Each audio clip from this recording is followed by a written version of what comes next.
માતાજી મિત્રો બધું કામ પતાવીને આજે આવી ગયા ઉઘરોજમાં તો બહુ મોટું કામ છે. જો આ બાજુ બધું લોખંડ વિષ્ણુભા પેલું બધું લોખંડ આજે એક ટ્રેક્ટર ભરેલું છે લોખંડનું અને જીસીબી ચાલુ છે. વગર બને છે રૂમ 2 માળવાળી. બહુ મોટું કામ છે. લગભગ કામ તારી ચાલશે 12 મહિને થઈ જાય ને વિષ્ણુભા 1 વર્ષ કામ ચાલશે હાર્યું. અને આજ તો હજી પહેલો દિવસ છે. હજી લોખંડનું સીધું કરવામાં થાય 2 દાડા તો લોખંડ સીધું કરતા થાય. પાછા બીમ બનાવવાના છે એટલે અમારે તો સેન્ટિંગનું જ છે. બધી વસ્તુ આવી ગયેલી છે. હવે ખાવાનો ટાઈમ થઈ ગયો એટલે જો પુનભા એક બાજુ જીસીબી ચાલુ છે અને બસ હવે 1 વાગી ગયો છે. હવે ખાઈ લઈશું અને હવે પછી હજી આ લોખંડ ભરેલું છે.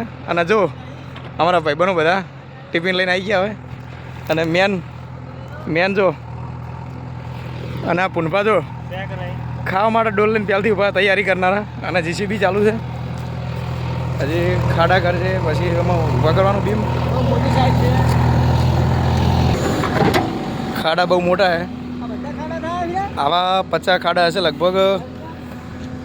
આ જે ખાડા છે ને એવા 50 ખાડા છે. એમાં હજી વાર લાગશે. ખાડા કરશે જીસીબી. એક બાજુ જીસીબી ચાલુ છે. 2 દિવસ જીસીબી થાય છે. અને ખાવા બેવાની મને જગ્યા જો વાખડના છે. બસ જય માતાજી, જય દ્વારકાધીશ. આગળ બતાવીશું.